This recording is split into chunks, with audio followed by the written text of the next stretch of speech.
Hello दोस्तों, क्या हाल चाल है आप सभी के। मैं हूं आप सभी का दोस्त and host Sahil Kapoor. And दोस्तों, आज की इस वीडियो में मैं बैटल करवाने जा रहा हूं iron man versus justice league team के बीच में। एंड आज के इस वीडियो में जानेंगे इस इंटरेस्टिंग क्वेश्चन का आंसर कि क्या जो आयरन मैन है वो अकेला ही पूरी की पूरी जस्टिस लीग टीम को डिफीट करने का, हराने का, बीट करने का पोटेंशियल रखता है या फिर नहीं। सो क्वेश्चन काफी ज्यादा इंटरेस्टिंग है, खासकर आयरन मैन फैंस के लिए एंड जस्टिस लीग टीम या फिर जस्टिस लीग टीम के किसी भी मेंबर के फैन के लिए। तो अगर आपको टॉपिक इंटरेस्टिंग लग रहा है तो वीडियो में एंड तक तो जरूर बने रहना। So now without wasting any more time, let's get started.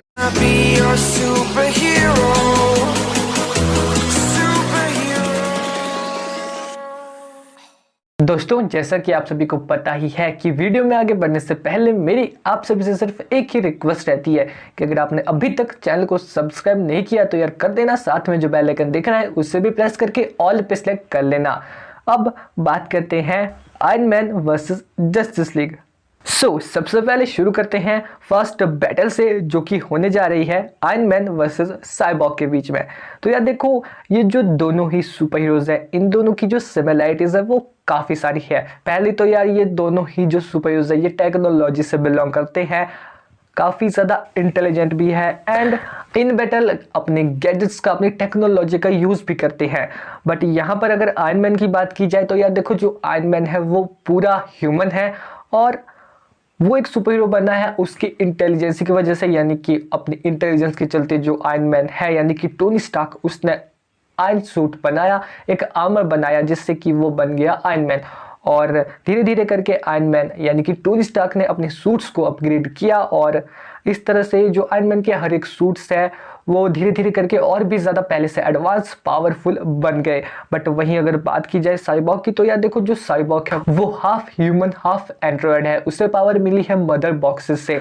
But अगर यहाँ पर एक्सपीरियंस के हिसाब से देखा जाए तो जो आयरन मैन है वो साइबॉर्ग से एक्सपीरियंस के मामले में आगे है और एक्सपीरियंस के बेसिस पर साइबॉर्ग आयरन मैन से पीछे रह जाता है, थोड़ा पीछे रह जाता है बट पीछे रह जाता है। अब यहाँ पर अगर बात की जाए इन दोनों की टेक्नोलॉजी की तो वो काफ़ी ज़्यादा एडवांस है और अगर इन दोनों के बीच बैटल होती है तो बैटल काफ़ी ज़्यादा देखने लायक होगी, क्योंकि दोनों के पास एक से बढ़कर एक वेपन्स है एंड इनकी टेक्नोलॉजी, इनके वेपन्स, इनकी स्ट्रैटेजी काफ़ी ज़्यादा एडवांस होगी ही। बट अगर ओवरऑल कंक्लूजन की बात की जाए तो यार देखो, यहाँ पर इस बैटल में आयरन मैन के जीतने के ज़्यादा चांसेस है, क्योंकि आयरन मैन अपनी पावर्स को काफ़ी पहले से अपग्रेड करता रहा, यानी कि उसके पावर्स, उसके आर्मर्स। और जो साइबॉर्ग है उससे अभी न्यू डीसीयू में इंट्रोड्यूस करवाया गया है, उससे अपनी पावर्स का उतना अच्छा खासा एक्सपीरियंस नहीं है। तो इसी वजह से जो आयरन मैन है वो तो अपनी पावर्स का फुल्ली यूज़ करेगा, अपनी टेक्नोलॉजी का फुल्ली यूज़ करेगा, बट साइबॉर्ग अभी फुल्ली यूज़ नहीं करना जानता है अपनी पावर्स एंड टेक्नोलॉजी का, जिस वजह से यहाँ पर जो आयरन मैन है उसके जीतने के ज़्यादा चांसेस बन जाते हैं। सो ऑब्वियसली यहाँ पर iron man wins. Next battle या फिर battle number 2, iron man versus the flash. तो यार देखो, जो ये बैटल है ये काफ़ी ज़्यादा इंटरेस्टिंग है, क्योंकि इस बैटल में आयरन मैन के अपोजिट में है one of the most fastest super heroes in DCU, यानी कि द फ्लैश, या फिर सबसे फास्टेस्ट भी कह सकते हैं इसको। डीसीयू में जो सबसे फास्ट सुपर हीरो है वो फ्लैश ही है, फ्लैश को ही माना जाता है। बट यहाँ पर जो आयरन मैन है उसके पास फ्लैश के जितनी सुपर स्पीड नहीं है, या फिर अपने टेक्नोलॉजी के चलते भी जो आयरन मैन है वो फ्लैश की स्पीड को मैच नहीं कर सकता। बट किसी तरह से इन बैटल अगर जो आयरन मैन है वो थोड़ी स्ट्रेटजी बना के आए या फिर कुछ प्लानिंग करके आए तो वो पूरी की पूरी कोशिश करेगा कि वो किसी तरह से जो फ्लैश है उसे डैमेज दे पाए, खासकर उसके पैरों में डैमेज दे पाए, जिसकी वजह से जो फ्लैश है वो फास्ट नहीं दौड़ पाएगा। और फ्लैश हील कर लेता है, काफ़ी जल्दी हील कर लेता है, बट उतने भी ज़्यादा जल्दी नहीं कि वो किसी भी बड़ी इंजरी को काफ़ी जल्दी हील कर दे, तो ऐसा भी नहीं कर पाएगा फ्लैश। तो ऐसे में जो आयरन मैन है उसके पास एक प्लस पॉइंट यहाँ पर ये बनकर आता है कि अगर किसी तरह से जो आयरन मैन है वो फ्लैश को डैमेज दे देता है तो यहाँ पर आयरन मैन के जीतने के ज़्यादा चांसेस है, क्योंकि फ्लैश के पास सिर्फ सुपर स्पीड की एबिलिटी है। बट यहाँ पर जो आयरन मैन है उसकी स्पीड भी ओके है फ्लैश के सामने अगर देखा जाए। बट जो आयरन मैन है उसके पास स्पीड को छोड़कर भी काफ़ी सारी अनदर एडवांटेजेस है, जो कि इस बैटल में आयरन मैन के जीतने के चांसेस को ज़्यादा बढ़ा देती है। तो ऑब्वियसली यहाँ पर जो आयरन मैन उसके जीतने के ज़्यादा चांसेस है। सो यहाँ पर मुझे लगता है कि आयरन मैन जीत सकता है फ्लैश से। अब हाँ, मुझे पता है कि यार देखो जो फ्लैश है वो काफ़ी ज़्यादा फास्ट ट्रैवल करके, काफ़ी ज़्यादा फास्ट दौड़ के एकदम से आयरन मैन के आर्मर को तोड़ भी सकता है। बट यार देखो जो आयरन मैन है वो उतना भी बेवकूफ़ नहीं है कि उसे अपने अपोनेंट की एबिलिटी का पता ना हो। आयरन मैन को पता होगा कि जो फ्लैश है वो कितना ज़्यादा फास्ट ट्रैवल कर सकता है एंड वो आयरन मैन को किस किस तरह से हरा सकता है।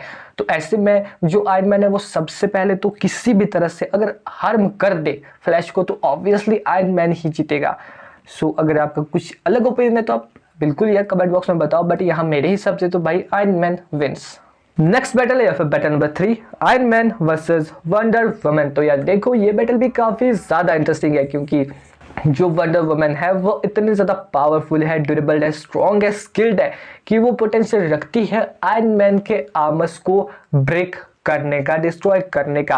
अब अगर जो वंडर वुमन है वो इसमें सक्सेसफुल हो जाती है, किसी तरह से भी आयरन मैन के आर्मर्स को डिस्ट्रॉय कर देती है, तो यहाँ पर आयरन मैन के जीतने के वंडर वुमन के अपोजिट में चांसेस ही नहीं है। क्योंकि यार देखो जो वंडर वुमन है वो इतनी ज़्यादा स्ट्रॉन्ग है कि यार उसने अपनी स्वॉर्ड की मदद से जो डूम्सडे था उसे भी टक्कर दे दी थी, कुछ देर के लिए इसे बट टक्कर दे दी थी। और साथ ही में वंडर वुमन के पास इन बैटल काफ़ी सारी एडवांटेजेस है, लाइक उसके वेपन्स की, उसके फास्ट रिफ्लेक्सेस की, उसकी स्पीड की एंड ऐसे ही कई सारी अदर एडवांटेजेस।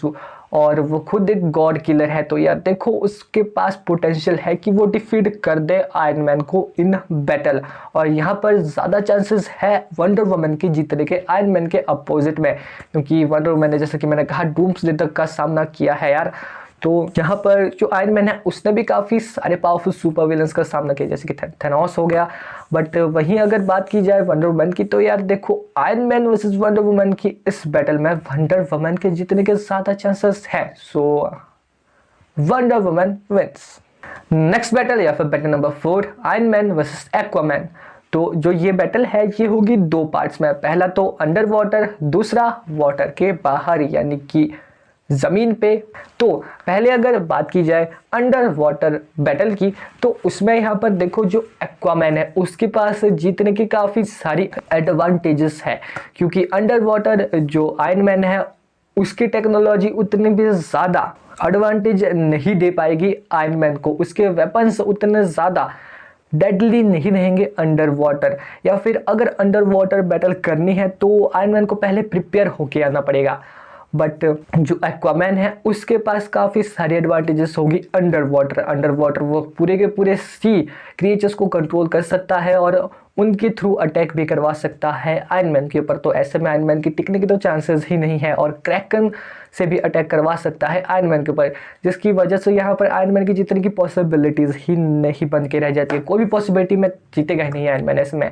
अगर ये बैटल भूमि पर होती है, स्थल पर होती है, तो ऐसे में यहाँ पर जो आयरन मैन है उसके पास जो सभी एडवांटेजेस है वो तो रहेंगी ही, बट एक्वामैन की कुछ एडवांटेजेस कम हो जाएगी। जैसे कि यहाँ पर वो क्रैकन को नहीं बुला सकता, मतलब बुला सकता है बट वो नहीं चाहेगा, क्योंकि अगर ज़मीन पर बैटल हो रही है तो आसपास के मतलब काफ़ी सारे इलाके ऐसे भी होंगे जहाँ पर जीवन है, जहाँ पर लोग हैं, तो वो नहीं चाहेगा कि यहाँ पर क्रैकन आए और सब कुछ डिस्ट्रॉय कर दे। तो ऑब्वियसली बाहर जब यह ज़मीन पर बैटल होगी तो एक्वामैन के पास सी क्रिएचर्स को बुलाने की कोई भी एडवांटेज नहीं रह जाएगी। यहाँ पर वो सिर्फ अपने वेपन का यूज़ कर सकता है और अपनी फाइटिंग स्किल्स का यूज़ कर सकता है, साथ ही में अपनी ड्यूरेबिलिटी, स्पीड, क्विक रिफ्लेक्सेस का यूज़ करके आयरन मैन के ऊपर काफ़ी दमदार अटैक कर सकता है। और यहाँ पर अगर देखा जाए तो यार काफ़ी सारे जो आयरन मैन के अटैक होंगे वो तो एक्वामैन पर असर ही नहीं करेंगे, क्योंकि हमने एक्वामैन मूवी में देखा है कि एक्वामैन की जो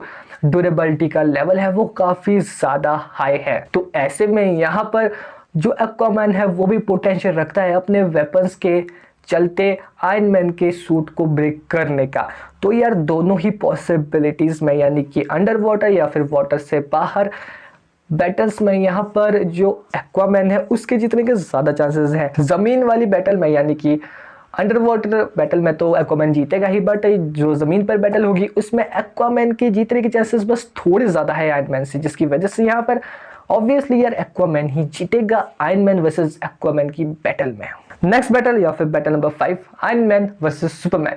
तो ये बैटल काफ़ी ज़्यादा इंटरेस्टिंग है, क्योंकि यार इस बैटल में आयरन मैन के अपोजिट में है जस्टिस लीग टीम का one of the most strongest and powerful member यानी कि सुपरमैन। तो यहाँ पर भी दो पॉसिबिलिटीज है। पहली तो अगर आयरन मैन प्रिपेयर्ड होकर आए सुपरमैन से भिड़ने के लिए तो यहाँ पर सुपरमैन को हरा देगा आयरन मैन, क्योंकि इसका सबसे बड़ा रीजन ये है कि अगर आयरन मैन प्रिपेयर होके आता है तो वो वीकनेस का पता लगा लेगा जो सुपरमैन की है, यानी कि क्रिप्टोनाइट का पता वो लगा लेगा और हो सकता है वो फिर सुपरमैन बस्टर भी बना दे जिसका पावर सोर्स हो क्रिप्टोनाइट, जिसके चलते वो सुपरमैन को डिफीट कर देगा, इजीली डिफीट कर देगा अगर आयरन मैन प्रिपेयर होके आता है। अब आप में से काफ़ी सारे लोग ये कहोगे कि क्या आयरन मैन को आसानी से क्रिप्टोनाइट मिल गया?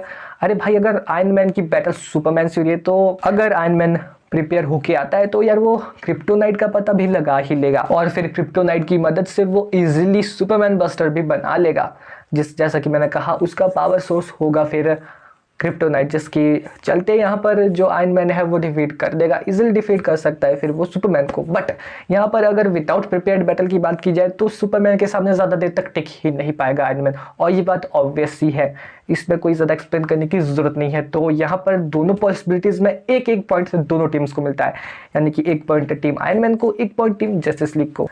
नेक्स्ट बैटल या फिर battle number 6, iron man versus Batman. तो ये बैटल काफ़ी ज़्यादा इंटरेस्टिंग होने के साथ में काफ़ी ज़्यादा कंट्रोवर्शियल भी है, बट इस टॉपिक पे मैंने ऑलरेडी एक सेपरेट वीडियो बना के रखी है आयरन मैन वर्सेस बैटमैन, तो आप उसे चेकआउट कर सकते हैं, मेरे चैनल पे आपको मिल जाएगी, या फिर आप सर्च कर सकते हैं the SKS creation iron man versus Batman, तो आप उस वीडियो को चेकआउट कर लेना, आप देख लेना उस वीडियो को, क्योंकि यहाँ पर मैं ज़्यादा एक्सप्लेन नहीं करूँगा और यहाँ पर मैं इस बैटल का रिजल्ट टाई करता हूं, क्योंकि मैंने ऑलरेडी इसके ऊपर एक वीडियो बना लिया है, तो आप भाई उसे देखो, उसमें आपको पता लग जाएगा कि कौन है विनर और क्यों है विनर। सुनो, अब बात करते हैं ओवरऑल कंक्लूजन की, यानी कि जीता कौन, iron man versus justice league team है। तो यार ऑब्वियस सा रिजल्ट यहाँ पर निकल कर आता है कि यार जस्टिस लीग टीम ने डिफीट कर दिया है आयरन मैन को। अगर पूरी की पूरी जस्टिस लीग टीम भी साथ मिलकर अटैक करती है आयरन मैन के ऊपर, तो ऐसे में यहाँ पर आयरन मैन की जीतने के तो चांसेस ही नहीं है यार। So iron man versus justice league team है, जस्टिस लीग टीम विंस। तो बस यार आज के इस वीडियो में इतना ही। अगर आपको वीडियो पसंद है तो उस वीडियो को लाइक करना, नहीं तो चैनल को सब्सक्राइब करके बेल आइकन को दबाना और प्रेस करना, हो सके तो इस वीडियो को मेरे दोस्तों में शेयर भी कर देना। और अगर आपका ओपिनियन कुछ लगे तो आप कमेंट बॉक्स में बता सकते हैं अपना ओपिनियन कि आपके हिसाब से कौन जीतेगा कौन हारेगा। और अगर आयरन मैन वर्सेस बैटमैन के ऊपर सेपरेट वीडियो देखनी है तो मैंने ऑलरेडी बना दिया, आप चेकआउट कर लेना। सो बस यार मिलते हैं नेक्स्ट वीडियो, तब तक गुड बाय, बाय।